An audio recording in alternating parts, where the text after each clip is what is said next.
Okay, my name is Franck Galtier. I'm working in CIRAD, which is a French research institute on tropical agriculture. And I'm a specialist of agricultural markets, especially African agricultural markets. And I'm intensively working on the topic of managing grain price stability.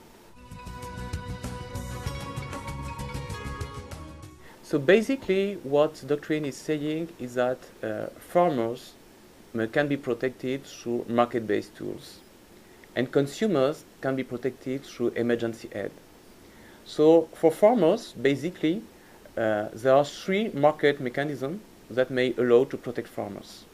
One is the normal way grain market function, and it assumes that grain markets, because of private storage, are able to prevent price collapses.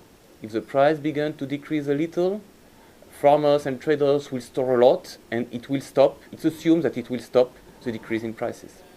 The second argument is what is called the natural insurance. It's the idea that when price decrease, it's because harvests are good. So it's assumed that there's a kind of negative correlation between the production risk and the price risk. And if the price decrease, you have a good harvest, meaning that what you are losing on the price, you can win it because you will sell more quantities. So this is the second argument. And the third argument is that farmers can use future markets and other risk hedging tools to cover themselves against price risk.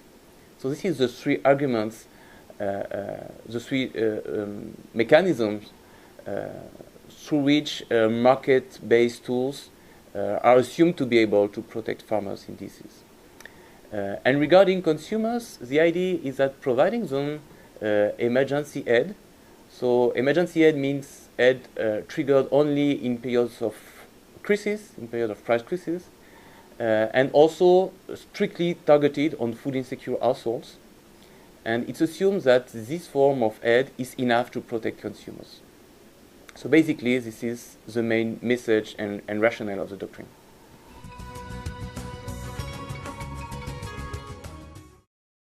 Okay, so first let's consider the case of farmers.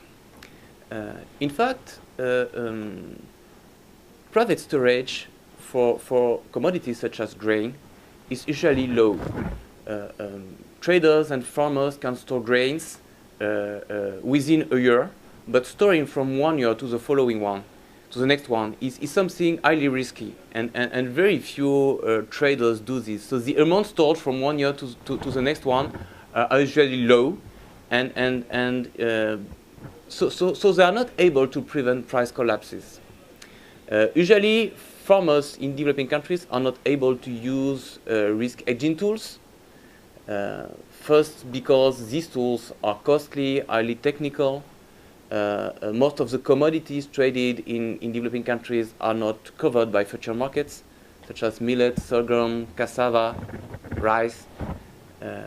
And when there are, as is the case, for instance, for maize, usually future markets are located far from where farmers are living, and the price faced by farmers are very few correlated with prices on future markets.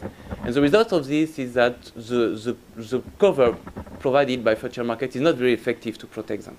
When the price farmers are facing is decreasing, the price is not decreasing on the future market, and even if they are covered, they will not receive a financial compensation for this.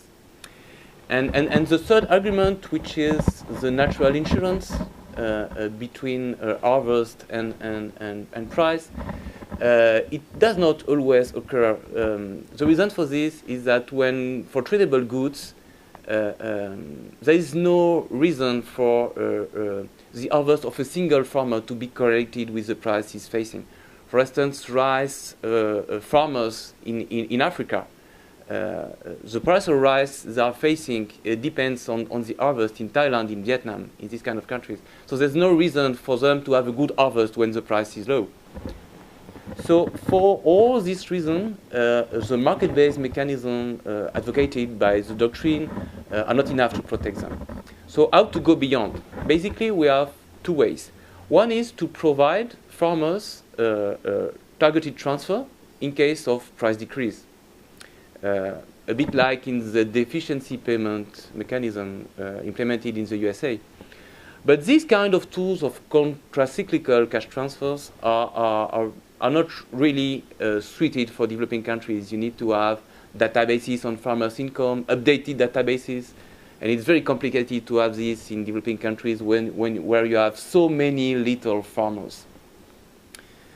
So the only way we have to protect more farmers is to implement floor price policies. And implementing floor price policies means that the state will intervene in the market in order to hold the price above a floor. And this can be done through basically two mechanisms.